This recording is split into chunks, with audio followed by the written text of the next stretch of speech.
오늘 우리에게 주신 하나님의 말씀은 신약성경 로마서 8장 26절에서 27절 말씀입니다. 신약성경 250면에 있습니다. 로마서 8장 26절에서 27절 말씀입니다. 제가 봉독해 올리도록 하겠습니다. 이와 같이 성령도 우리 연약함을 도우시나니 우리는 마땅히 기도할 바를 알지 못하나 오직 성령이 말할 수 없는 탄식으로 우리를 위하여 친히 간구하시느니라. 마음을 살피시는 이가 성령의 생각을 아시나니 이는 성령이 하나님의 뜻대로 성도를 위하여 간구하심이니라. 아멘. 네. 인간이라는 그런 존재를 살펴보면요, 인간이라는 존재는 참 강한 듯 하면서도요, 또 한없이 약한 존재라고 이렇게 느껴집니다. 또 그것을 또 느껴지게 하는 게 우리가 역사 속에서 발견할 수 있는데요. 주전 2세기경에 그리스, 페르시아, 인도 이렇게 이르는 대제국을 건설했던 우리가 잘 알고 있는 위대했던 그런 알렉산더 대왕이 있습니다. 그런데 이 알렉산더 대왕의 그 죽음에 대해서 살펴보니까요, 이 알렉산더 대왕의 죽음이 바로 모기에 물려서 죽은 것이다 라고 하는 그런 이야기가 있습니다. 온 세계를 집어삼킬 듯이 기세등등하던 그 위대했던 그 영웅 같은 삶을 살았던 그 알렉산더가 그 모기 한 마리에 물려서 말라리아에 걸려서 죽었다라고 하는 그 사실을 우리들이 살펴볼 때요, 이 한없이 강한 것 같지만 또 한없이 초라하고 약한 것이 그게 인간이다라고 하는 것을 설명하는 그런 대표적인 사례라고 생각을 합니다. 우리가 이 성경에서도요, 이렇게 구약의 인물들을 살펴보면 이 엘리야도 이러한 일을 겪은 것을 우리들이 볼 수 있는데요, 이 알렉산더 대왕의 일과 별로 다르지 않을 거라고 생각합니다. 우리가 엘리야를 생각할 때 겉으로 볼 때 얼마나 대단한 인물인지 우리들이 잘 알고 있죠. 그 당시에 그 절대 권력을 쥐고 있던 그 포악하기 짝이 없던 그 아합 왕의 면전에서 내 말이 없으면 수년 동안 비도 내리지 않고 이슬도 있지 않을 것이다 이렇게 이야기하면서 그 면전에다 대고 가뭄을 선언하는, 우리가 너무 익숙해서 그럴지 몰라도 우리들의 이 삶을 생각하면 우리가 이 투표로 뽑은, 민주주의로 뽑은 이 대통령의 면전 앞에서도 이렇게 얘기한다는 게 참 쉽지 않을 텐데요. 그 시절에 정말 절대 권력을 가졌던 그 포악한 왕 앞에서 이렇게 도전장을 던지는 것은 정말 어지간한 그런 담력으로는 할 수 없는 그런 모습이라고 생각을 합니다. 이뿐만 아니라 우리가 잘 알고 있는 그런 엘리야의 그 갈멜산 그 사건을 우리들이 잘 알고 있는데요, 이제 흔히 소위 말하는 그런 850대 1의 그런 싸움, 그 싸움을 승리로 이끌었던, 마무리했던 그 인물이 바로 엘리야입니다.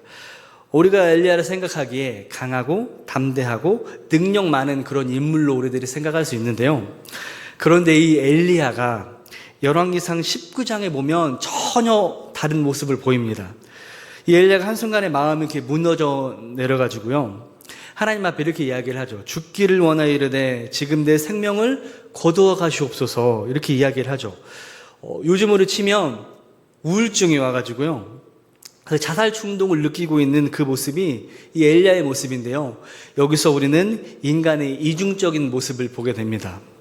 그렇게 외부의 적들을 상대해서 그 누구도 흉내낼 수 없는 그런 담대함으로 맞섰던 그였지만 그 내면의 그 두려움 하나를 해결하지 못하는 참 약한 그런 모습을 보여주는 그 엘리야를 보면서요, 우리가 시인할 수밖에 없는 것이 무엇일까요? 바로 인간은 누구나 다 약하다라는 것이죠. 겉으로 보기에 세고 강해 보이고 영웅 같아 보이는 그런 사람일수록 그 내면은 오히려 더 약해서 이러한 문제를 고뇌하는 것이 인간이다라고 하는 거죠. 이러한 의미에서요, 오늘 본문 로마서 8장 그중에 26절, 앞에 있는 26절 그 말씀이 남다른 은혜로 우리의 삶에 도움을 주는 그런 말씀이라고 생각을 하는데요, 오늘 본문의 26절에 이렇게 말씀하시죠. 이와 같이 성령도 우리 약함을 도우시나니 우리는 마땅히 기도할 바를 알지 못하나 오직 성령이 말할 수 없는 탄식으로 우리를 위하여 친히 간구하시느니라. 이 말씀 속에는요, 인간의 그런 실존적인 두 가지 그 모습을 여기에 지금 담고 있다라고 이렇게 볼 수 있을 것 같은데요. 하나는요, 우리 인간은 누구나 다 예외 없이 약한 존재다라고 하는 것이죠. 너나 없이 약한 존재일 뿐만 아니라요, 두 번째로 이렇게 약하디 약한 인생이기 때문에 우리는 이러한 약한 자를 도우시는 성령의 도우심이 반드시 필요하다라고 하는 그런 사실입니다.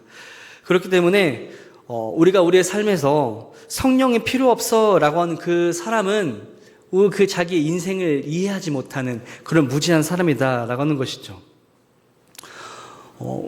우리나라 이제 고속도로를 이렇게 가보면은요, 우리 남자 성도님들은 많이 보셨겠지만 이런 문구들이 있습니다. 남자가 흘리지 말아야 할 것은 눈물만이 아닙니다. 뭐 이런 문구도 있고요. 아니면 남자는 뭐 태어나서 3번만 울어야 된다. 뭐 이런 이야기도 있죠. 태어날 때, 부모님이 돌아가셨을 때, 나라를 잃었을 때, 뭐 이렇게 이야기를 합니다. 그런데 왜 사람들은 이런 문구들을 볼 때마다요, 왜 사람들은 자신의 약함을 보이고 싶어 하지 않아 할까 그런 생각을 해보는데요. 감정을 숨기는 것이 옳은 것이다 라고 이렇게 세뇌하는 이 사회 속에서 우리는 언제까지 그 약함을 숨기고 강한 척, 괜찮은 척 하면서 살아가야 되는지 이 문제에 대해서 우리가 또 심각하게 고민해 볼 필요가 있다고 생각합니다. 우리가 지금 당장 사회 구성원으로서 그 안에서는 그럴 수밖에 없다라고 할지라도 우리가 적어도요, 교회에 와가지고는 그러면 안 된다라고 하는 이야기를 하고 싶습니다. 여러분, 교회에 와가지고요, 아무 문제 없는 척, 센 척, 뭐 이 정도는 아무 문제 없다, 이렇게 하지 않으셨으면 좋겠습니다. 하나님은요, 우리의 연약함을 내치시는 분이 절대 아닙니다. 세상 사람들처럼 저 약해 빠진 놈, 이렇게 비우시는 분이 아니다라고 하는 거죠. 우리의 약함을 이해하시는 분이고요, 또 그런 우리의 약함을 보듬어 주시는 그런 분이 바로 우리 하나님이시다라고 하는 것이죠. 그리고 그것을 이해하시면서 우리에게 날마다 속삭이시는, 사랑을 베푸시는 그 우리 가운데 교통하시는 그 성령 하나님, 그 성령 하나님을 통해서 날마다 우리에게 말씀을 하세요.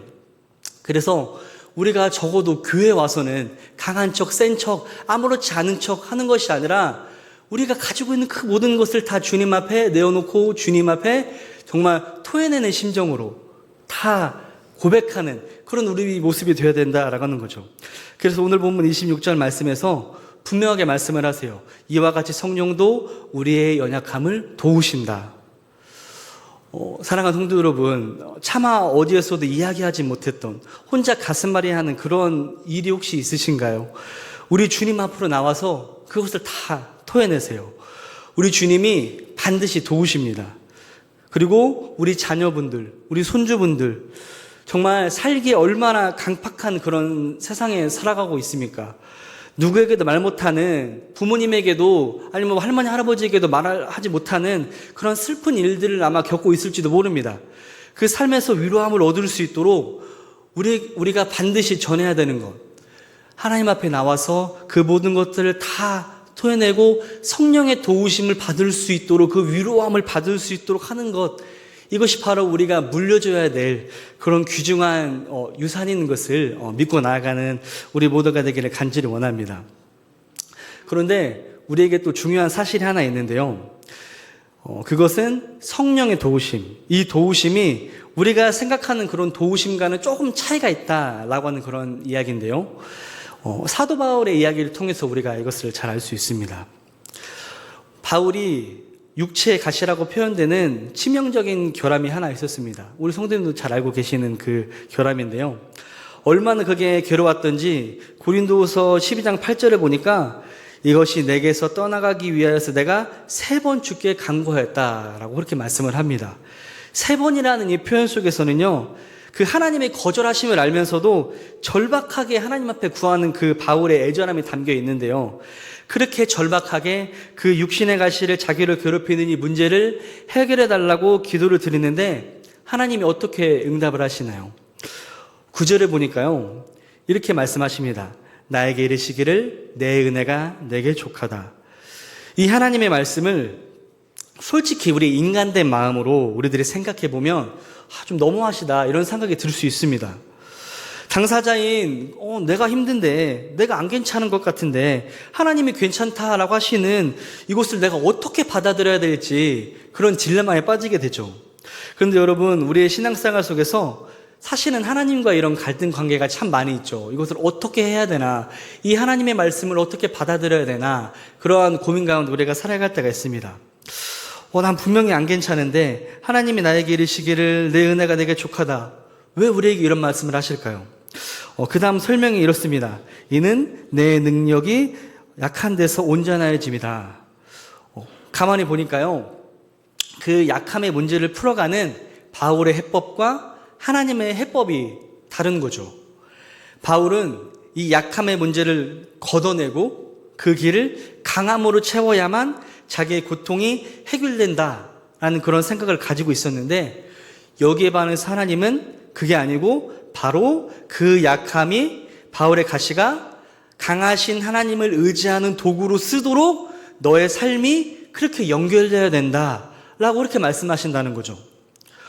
우리가 맨날 기도 응답 안 된다고 평소에는 기도 잘 하지도 않으면서 어쩌다가 한 번씩 기도하다가 기도 응답 안 된다고 하는 그런 우리의 모습을 우리가 또 가끔 발견하게 되는데요.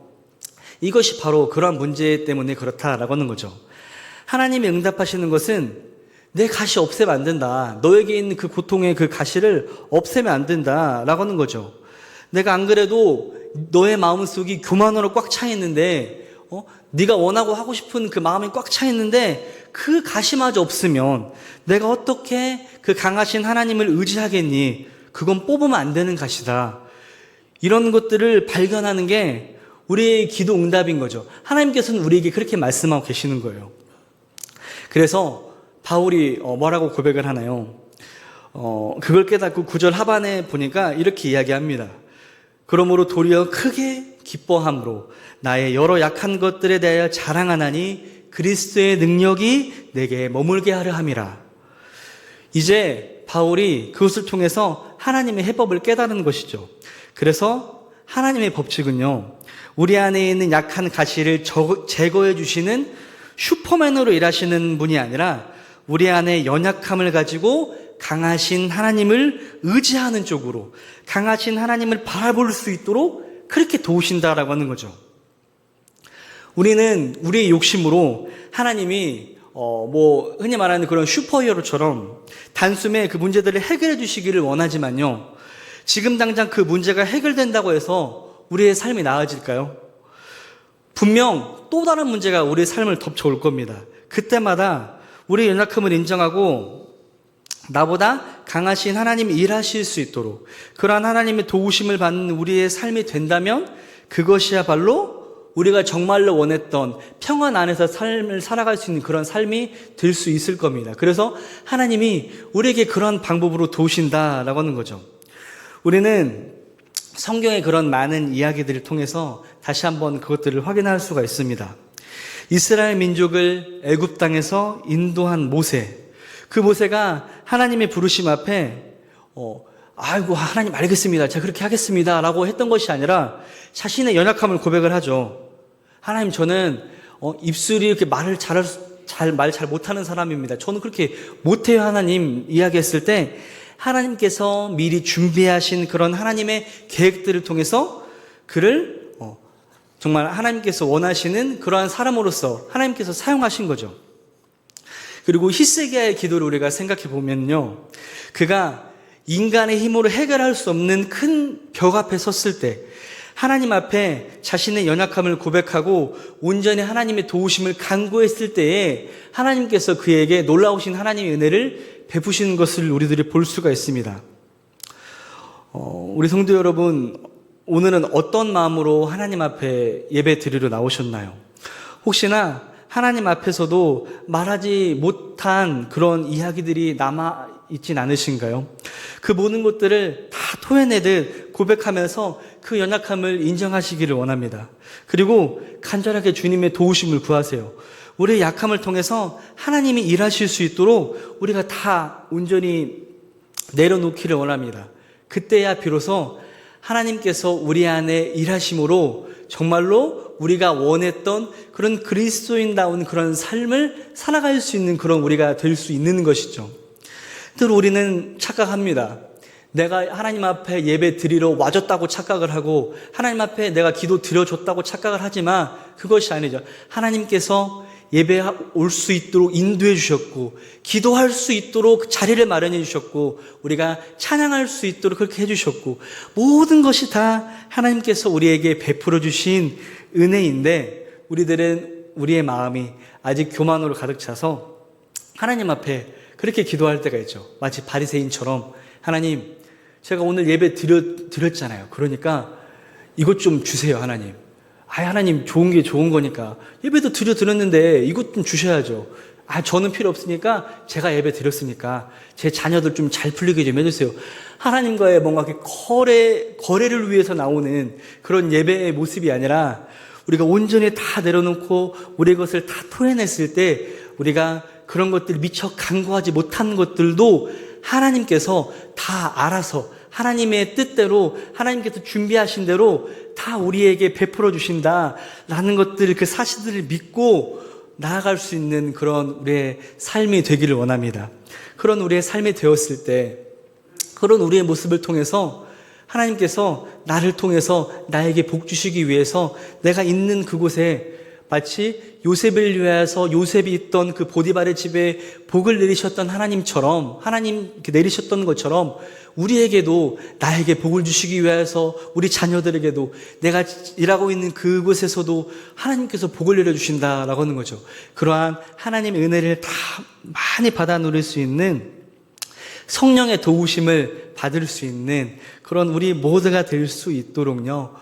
다시 한 번 더 우리가 주님 앞에 나올 때에는 저와 여러분이 정말 숨김없이 모든 것을 다 내려놓고 부끄러운 것까지 사람들에게는 차마 얘기하지 못했던 그런 부끄러운 것까지 다 하나님 앞에 내려놓고 기도함으로 온전히 주님 앞에 도우심을 받는 주님의 도우심으로 그런 하나님께서 원하시는 은혜에 가득한 삶을 살아갈 수 있는 우리의 삶이 되었으면 좋겠습니다. 우리 모두의 삶이 성령의 도우심을 통해 하나님이 일하시는 놀라운 은혜의 삶을 살아가기를 간절히 소망합니다. 네, 기도하겠습니다.